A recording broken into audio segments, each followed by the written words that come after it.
All right. What's happening, everybody? Tourhead Nordy here with you today.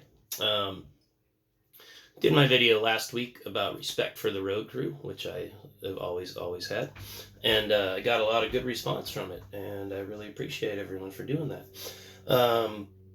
Part of the road crew that I was talking about was Big Steve Parish, and ironically enough, my Big Steve videos that I put on my website, which is when I call in and I'm fortunate enough for them to answer the phone and they pick up and I get to talk to Big Steve. I've put those back up on my site for people to listen to. And after I did last week's video, I got a whole much more response to them. So since I talked to him about last Thursday on his show, today's Wednesday of the next week, I figured I would play it for you guys. So with that said, it's about 10 minutes long, so sit with me. I'm just going to sit here and listen to it with y'all.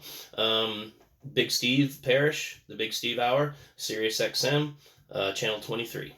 And with that said, why don't we start listening and see what he said. I asked him a road crew question, and he gave me a very, very, very cool road crew answer. So let's hear what he had to say. Okay, Emily, you're on. Who's next? We have Nordy in Oregon. Oh, Nordy. Hey, Nordy. Steve, How you doing, buddy? Good. How you doing, my friend? Good to hear you, man. Oh, good. Good. We don't have a delay, do we? Are we good? We got a little delay, it feels like, but that's normal. You know, you have to have that on the radio. So I got to slow down. I'm just all jacked up to talk to you and everybody today. But go ahead. What's on your mind? I can hear you. All right, good. Hey, I want to say it was great to meet you at the Hollywood Bowl. I loved your Grizzly Peak Bus, and I loved your Egyptian Cliff that was gifted to me. Thank you. I'm smoking OG. Big Steve OG today, man. Big. We're hitting the stores with that this week. So Right. that's great. Also. Very cool. What I really like to see when I saw you there, though, was when we pulled up on Halloween Eve. I was with my buddy Dave Stott, the photographer, and we parked next to you, and you were sitting with people who were clearly family, and it was nice to see you out of your normal element and just sitting in the lawn there relaxing. It was very cool. Mm-hmm.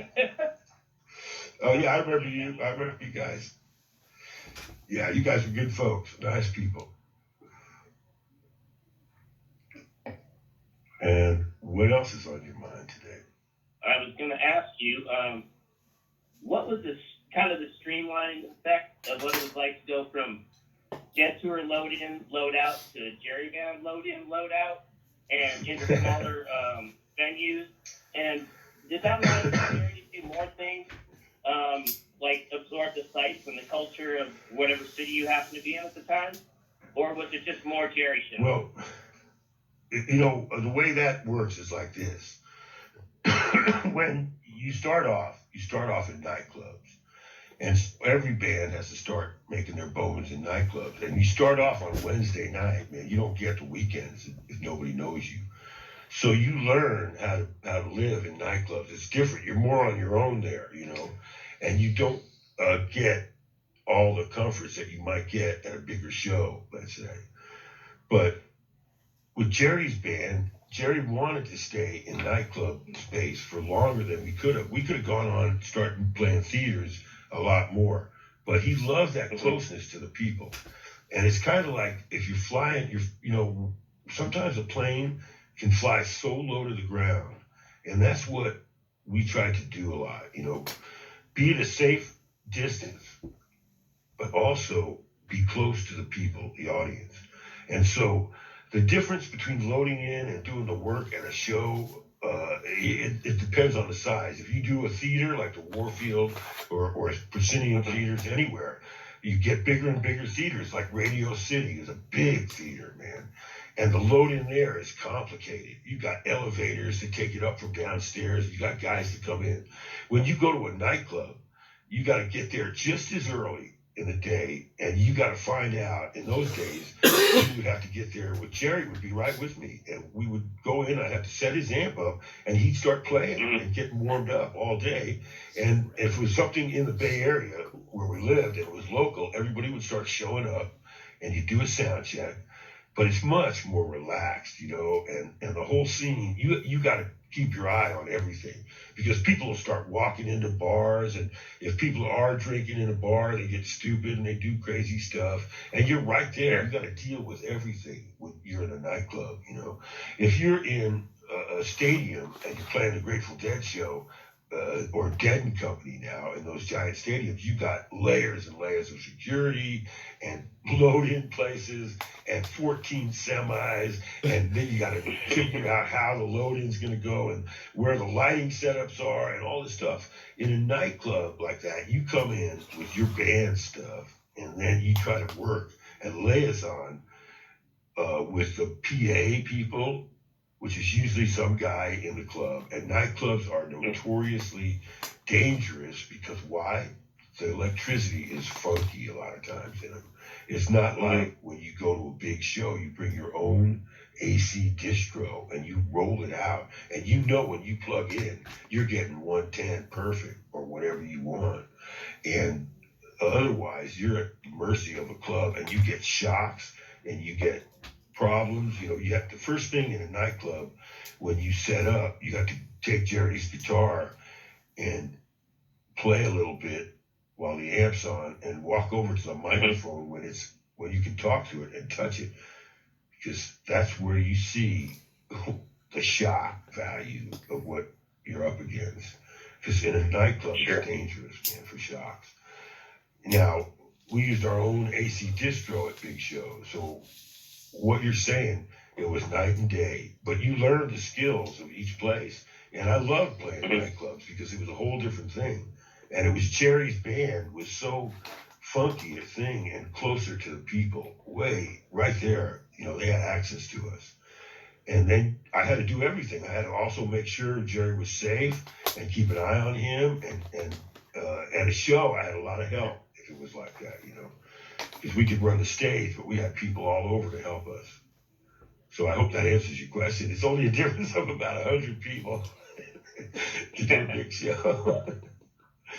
And then the other one is just about 2 or 3 of you doing it. That's all. A sound guy and 2 roadies. And absolutely. That's it. Absolutely. You know. Well, yeah, that's what I wanted to know about. I love hearing your stories about you know, the adventures you guys had, and yeah, it's I always wondered how it just helped you and streamlined you and allowed you to do more stuff when you went from big venue down to smaller venues.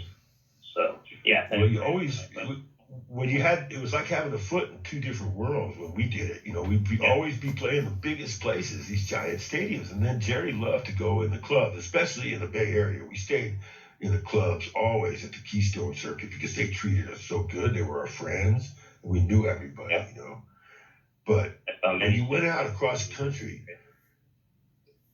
we tried to play bigger places when we went out on tour with the Garcia Band, because we played nightclubs for years, but then we went to theaters pretty quick because Jerry was popular with his little band. You know? Even though he never thought it was that much a big deal, but it was. I realize now it was a great, great thing. It was so much fun.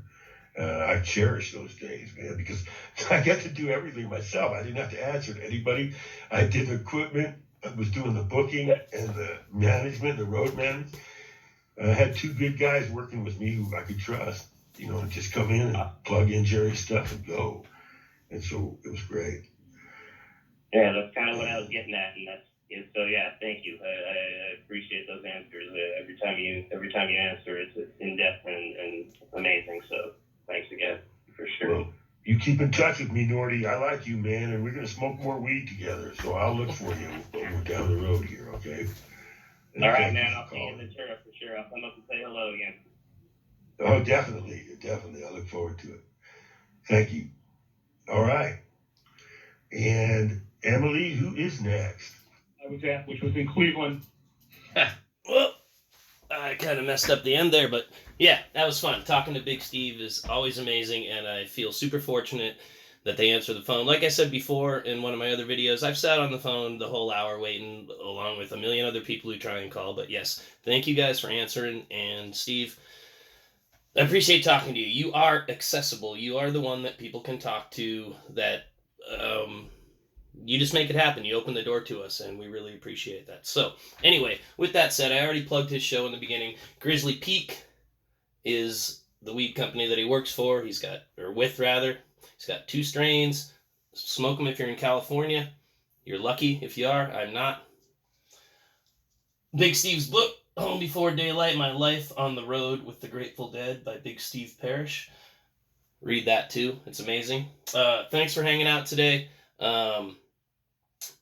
We will go from there. Do the thumbs up, the likes, all that shit you're supposed to do. And I will talk to you all soon. Thanks for sitting and listening with me today. Have a great day.